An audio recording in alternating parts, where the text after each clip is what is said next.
იღებს ინფორმაციას იმის შესახებ, რომ საქართველოს 20% ოკუპირებულია რუსეთის მიერ და დღემდე იციან ნაწილობრივ, მაგრამ მაინც როდესაც ხედავენ, რომ ქვეყნის საუკეთესო ნაწილი მართლაც როგორ არის ეს უმოწყალოდ ოკუპირებული, ნამდვილად მათზე დიდ შაბეჭდილებას ახდენს. ერთი ფაქტი, რაც მინდა ვთქვა და ბარემ შევეხოთ ამასაც, ეს არის ის, რომ ხშირად გთხოვენ ხოლმე, რომ მე პირადად ხშირად გთხოვენ გვაჩვენოთ რუკაზე ეგრეთ წოდებული ოკუპირებული სამხრეთ ოსეთის ტერიტორია.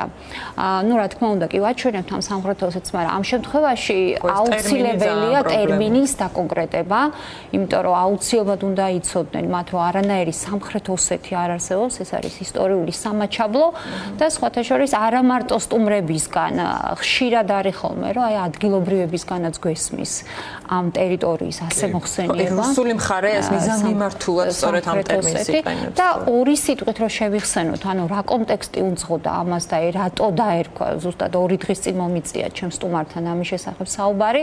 ეხლა თვითონ ოსების მიგრაცია საქართველოში ხა ამ თემას მე დიდად არ გავშლი, მაგრამ ისინი ჩრდილოეთიდან შემოვიდნენ, ჯერ კანტიკუნტად, ანუ ჩრდილოეთით ქედზე დასახლდნენ და შემდეგ უკვე იწყება მათი ინტენსიური მიგრაცია უკვე სამხრეთისკენ, შემდეგ მათ მიიღეს ქრისტიანობა, მოხდა მათი შერევა, ასე ვთქვათ, ქართველებთან და საბოლოო ჯამში უკვე, როდესაც საბჭოთა რუსეთის მიერ მოხდა საქართველოს ოკუპაცია, ეს არის 1922-24 წლებში, ქართველი ერის ნების საწინააღმდეგოდ შეიქმნა ესეთი ავტონომიური ერთეული, რომელსაც დაერქვა სამხრეთ ოსეთი.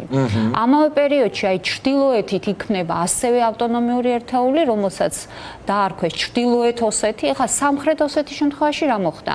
გარდა ვთქვათ ოსური სოფლებისა, ამ ტერიტორიის, ანუ ისტორიული ანუ ამ ახალგორის რაიონია, ხო ეს? კი ბატონო, შემადგენლობაში 40 ქართული სოფელი შევიდა და მათ შორის ცენტრი გახდა ცხინვალი, რომელიც იმ პერიოდში იყო დასახლებული 20,000 ქართველით და მხოლოდ 1100 იყო ეთნიკურად ოსი მაცხოვრებელი.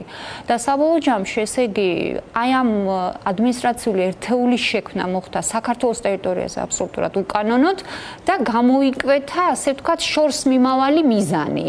2 ოსეთის გაერთიანება რუსეთის ფედერაციაში, ხო? ჩრდილოეთ ოსეთი და სამხრეთ ოსეთის გაერთიანება და აი დღემდე ასეთი რამე მიმდინარეობს. სხვათა შორის 1925 წლისთვის ჩრდილოეთ ოსეთში, ეს არის ცენტრი არის ვლადიკავკაზი, აი ამ ადმინისტრაციული ერთეულის, აი ძალიან კარგი რუკაა, მე მომწონს ეს რუკა, სადაც არის ჩრდილოეთ ოსეთი და სამაჩაბლო, ანუ როგორც უნდა იყოს და არა ვთქვათ სამხრეთ ოსეთი. და მნიშვნელოვანია, რომ ჩვენ თვითონ უნდა დამერგოთ. შევეწინააღმდეგოთ. რაც რასაკვირველია. და აი ჩრდილოეთში წამოიჭრა, ანუ პირველივე ყრილობაზე გაჩნდა ესეთი იდეა, რომ გაერთიანებულიყო ეს 2 ოსეთი, რასაც რა თქმა უნდა სამხრეთიც დაეთანხმა, ოღონდ ეს გაერთიანება უნდა მომხდარიყო საქართველოს ტერიტორიის ფარგლებში. და როგორ ფიქრობთ, ეხლა როგორც კი ცენტრმა გაიგო, რომ გაერთიანება უნდა ყოფილიყო საქართველოს ტერიტორიაზე, მოლაპარაკებები მაშინვე ჩაიშალა. და ამას შემდეგში უკვე არ ქონია გაგრძელება სამწუხაროდ. აი ესეთი სიტუაცია იყო. გარდა ამისა, თვითონ ცხინვალის რეგიონს რაც შეეხება, მთელი მსოფლიო სახელმწიფოები და გაეროს ქვეყნების მიერ მისი დამოუკიდებლობა არ არის აღიარებული.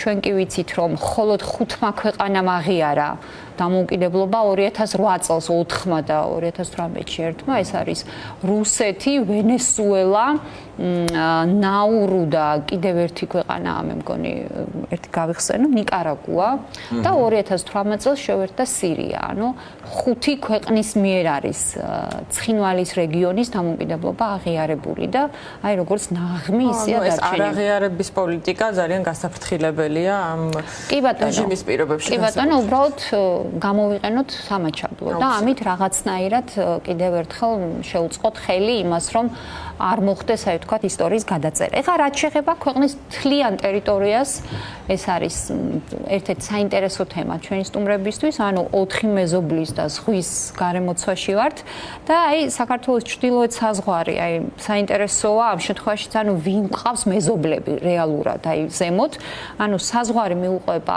კავკასიონის ქედის, ანუ ეს არის მთავარი წყალგამყოფი ქედის ნაწილს, ანუ თხემურ ნაწილს სანამ საზღვარს ძალიან თლიანობაში თლიანი კვადრატული მეტრი თქვა, სანამ საზღვრებზე გადავალთ, საქართველოს ტერიტორია მთლიანობაში, ანუ სახმელეთო ფართობი, ასე ვთქვათ, ეს არის 69700 კვადრატული მეტრი. მთლიანი საზღვრის სიგრძე, ეს არის 1979 კილომეტრი, არა 1979 კილომეტრი. როგორც ვიცით, საქართველო არის ზღვისპირა ქვეყანა და არ არსებობს, მაგალითად, ჯგუფიდან ერთი მაინც იკითხავს, რომ საზღვაო ზოლი საქართველოსი რამდენი კილომეტრია. ამიტომ მდინარე ფსოუდან სარფამდე ეს არის თლიანი საზღვრის 16%-ია 315 კილომეტრი და დანარჩენი 1654 კილომეტრი არის თლიანი საზღვრის სიგრძე.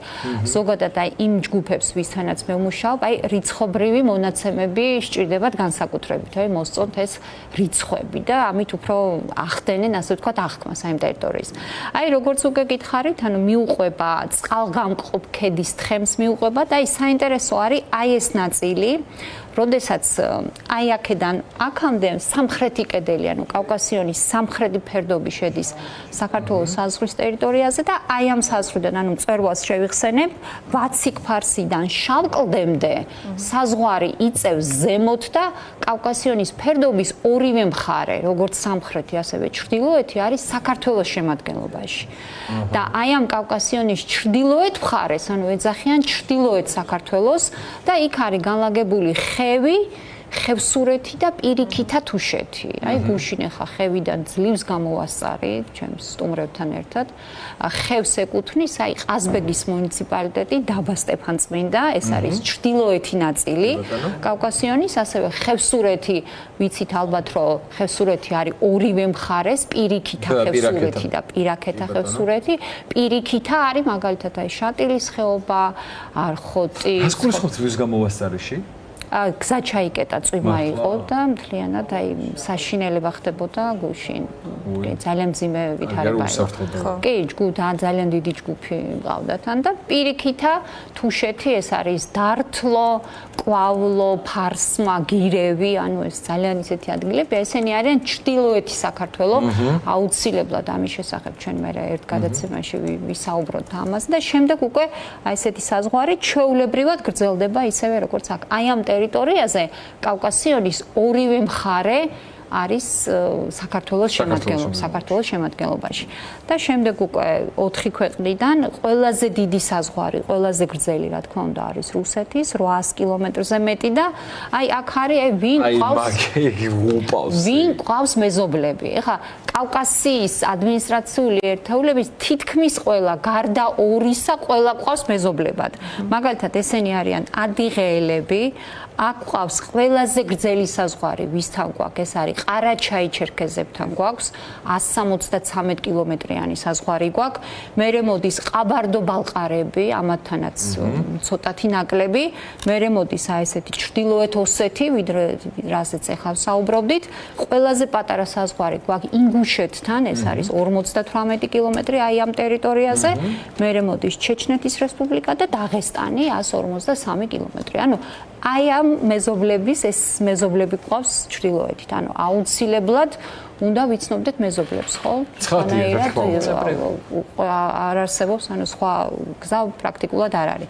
გარდა იმისა, ანუ სხვა მეზობლებთან დაკავშირებითაც, რომ მივყვეთ სხვა მეზობლებს, მაგალითად, თურქეთის ტერიტორია, თურქეთის, ანუ სამხრეთი ნაწილი თურქეთთან ჩვენი საზღვარი არის 240 კილომეტრიანი ზოლი, სომხეთთან 194 და აზერბაიჯანი ყავს როგორც სამხრეთით, ისე აღმოსავლეთით. ანუ 407 კილომეტრია ჩვენი საზღვარი. 5 წელია არის საზღვარი ჩაკეტილი. ძალიან ხდება, რატომ ჩაიკეტა, ნუ გავიგეთ ხო მაშინ პანდემიის პერიოდში. ამას ალბათ უფრო სხვა ადამიანები, პოლიტიკოსები და რაღაცა სხვა ადამიანმა უნდა გასცეს პასუხი, მაგრამ წარმოიდგინეთ 2020 წლიდან პანდემიის პირობებში, ანუ როდესაც საერთოდ ყველა ქვეყნის საზღვარი იყო ჩაკეტილი, მაშინ მოხდა აზერბაიჯანის საზღვრის ჩაკეტვა და დღემდე 5 წელია ველოდებით საზღვრის გახსნას. და დღემდე საზღვარი არ იხსნება. შემოსული ვიზიტორებიც ამ თემასთან დაკავშირებით ისვამენ კითხვებს. რა თქმა უნდა და ხარას ვიგონებთ და ხარას. მთავარ მიზეზად უსაფრთხოებას ახდება და ჯერჯერობით საზღვარი არ არის გახსნილი. დაველოდოთ, ნახოთ. ეხლა რაც შეეხება კიდევ ერთი რამე, რაც რო არ გამოგრჩეს, თვითონ რაც შეეხება თბილისი არ არის, რო დავაკვირდეთ, თბილისი არ არის ცენტრი გეოგრაფიული საქართველოს დედაქალაქის. მაინც არის ქვედა ნაწილი, ცენტრად შეიძლება ჩაითვალოს, საზღვრიდან თანაბარი ბრად დაშორებული ტერიტორია, ესეთი ტერიტორია არის დაბა სურამთან. ცენტრი ესე უნდა ყოფილიყო, მაგრამ თუ ჩვენ გადავხედავთ მაგალითად კავკასიის რუკას, კავკასიის ცენტრი ნამდვილად გამოდის თბილისი. ეხლა მე გამომრჩა საქართველოს ტერიტორიაზე რომ საუბრობდით, გარდა სახმელეთო, ფართობისა, საქართველოს როგორც ზღვისპირა ქვეყანას აქვს საზღვარი ზღვის აკვატორიაში. ეხლა სულ მაინტერესებდა როგორ ვითვლით ზღვის აკვატორიას, რამდენია შავ ზღვაში საქართველოს წილი, საქართველოს ტერიტორია. ესე იგი დათვლა ხდება მისი ტერიტორიის ყველა წერტილიდან 12 საზღვაო მილის გადათვლა ხდება 12 საზღვაო მილი ეს არის 22.22 კილომეტრი, ესენი რომ გადავთვალოთ, მთლიანად ყველა წერტილიდან შავ ზღვაში, მთლიანობაში გამოდის 8000 კვადრატული კილომეტრი არის შავ ზღვაში საქართველოს აკვატორია. თავისუფალი წყლები. კი ბატონო. და მთლიანობაში, სახმელეთო და საზღვაო საქართველოს ტერიტორიის ნაწილი 77000 კვადრატული კილომეტრია. ორივე ერთად. ორივე ერთად. კი ბატონო, ესეთი ამბავი გვაქვს. ეხლა რაც შეეხება თვითონ საზღვარზე საუბრობდით და საზღვრის ტიპები არსებობს, ესეთი ბარიერული საზღვარი და კონტაქტური საზღვარი. ეხლა ბარიერულ საზღვარს ვერავინ ვერ შეცვლის. ეხლა კავკასიონს ვერავინ ვერ დაშლის და ზღვას ვერავინ ვერ გადაანაწილებს, ხო? ეს საზღვრები, რა თქმა უნდა, არ იცვლება, მაგრამ იცვლება კონტაქტური საზღვრები. ჩვენ გვახსოვს, რომ მაგალითად, თურქეთის ტერიტორიაზე საქართველოს ძალიან მნიშვნელოვანი ადგილი ტაო-კლარჯეთი არის დღეს უკვე გადაიწია საზღვარმა და თურქეთის ტერიტორიაზე. ძალიან მნიშვნელოვანი ტერიტორია ლორე არის სომხეთში და ასევე ჰერეთი, საინგილო არის აზერბაიჯანში. ესე იგი, მე ხშირად დავდივარ გიორგი დვალაშვილთან ერთად ჩვენს ქვეყანაში სხვადასხვა ტურებზე და ჩასაფრებულები ვართ, სულ კითხულობთ, როდის გაიხსნება აზერბაიჯანი, რომ წავიდეთ საინგილოში ტურით, ლორეში და ტაო-კლარჯეთში მე არაერთხელ ვარ დამყოფი, მაგრამ ეს საინგილო ჯერჯერობით გვშება თემად და არც ვიცით, როდის გაიხსნება ეს საზღვარი, რაც უკიდურესად სამწუხაროა. ხო. ნამდვილად საჭიროა მაგ მიმართულებითაც ამ საზღვრის გახსნა. კი ბატონო, ეხლა რაც შეეხება სასაზღვრო გამშვებ პუნქტებს, სადაც ჩვენ ხან ერთ საზღვართან ვართ და ხან მეორე, მე მგონი ყველაზე არა, მაგრამ თითქმის უმეტეს საზღვართან არაერთხელ ვარ დამყოფი. მაგალითად, რუსეთის ფედერაციასთან მიუხედავად იმისა, რომ 800 კილომეტრიანი ის გვაქვს, რა ქვია, სასაზღვრო პუნქტი, მხოლოდ გამოჩნდა კიდევაც ერთი საზღვარი გვაქვს ახმელეთო, ეს არის ყაზბეგის ზემო ლარსი. მხოლოდ აქეთ არის გადასასვლელი, ესე იგი ძალიან ცუდი გზა არის და როცა ამინდი იცვლება იმ გზაზე საერთოდ თითქმის ყველა ტურისტულ მარშრუტში რაც კი საქართველოში შემოდის სამდღიანი ტური რომ იყოს ყველგან შედის ყაზბეგი იქ რა ქვია გუდაური და გერგეთი და იმდენად რთული გზაა რომ არ ვიცი წარმოუდგენელი რამ ხდებოდა გუშინ იმიტომ რომ ეს არის ეგრეთ წოდებული სამხედრო გზა რუსეთისკენ მიმავალი გზა არ იყოს ასე ხომას. რა თქმა უნდა, ერთი ბეწო ქვეყანა, ერთი პატარა და როგორ ვერ მოწესრიგდა ინფრასტრუქტურა. მაგრამ მაგალითად იმას გულისხმობ, რომ შეიძლება თუშეთის გზა, რომელიც შემთხვევით ძალიან რთული იყო.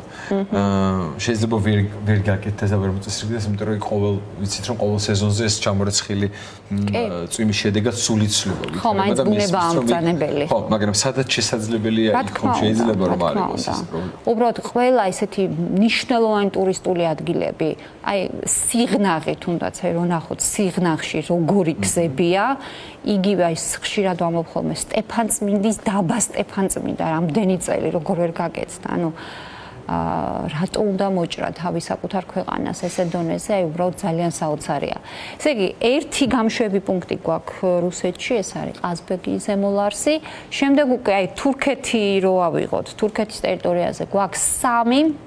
ეს არის ბათუმიში სარფი, ანუ აქეთ მხარეს, არის ვალე ახალციხის მუნიციპალიტეტი და კარწახი ახალქალაქის მუნიციპალიტეტი. აი ტალგლარჯეთში რომ მივდივართ, მაგალითად, აი კარწახის გამშვები პუნქტიდან გადავდივართ. ანუ კარწახი სხვანაირად ეს არის ხოზაფინი, ანუ თურქეთის მხარე მას ეძახის ხოზაფის. ანუ სომხეთს რაც შეეხება, სომხეთის ყველაზე ცნობილი ხა ყველამ ვიცით სადახლო, ეს მარნეულის მუნიციპალიტეტია, ახკერპიც ასევე და ერთ-ერთი ცნობილი კიდე ეს არის გუგუტი, რომელსაც სომხები ბავრას ეძახიან და ჩვენც შემოგლებულად ბავრას ვეძახით, ეს არის ნინოწმინდის მუნიციპალიტეტში და როდესაც გვაქვს მაგალითად ტური ვარძია, ახალციხე და იქეთ, ჩვენ აი ბავრასკენ, ანუ გუგუტის გამშვები პუნქტიდან ვაცილებთ ხოლმე ჩვენ სტუმრებს სომხეთში.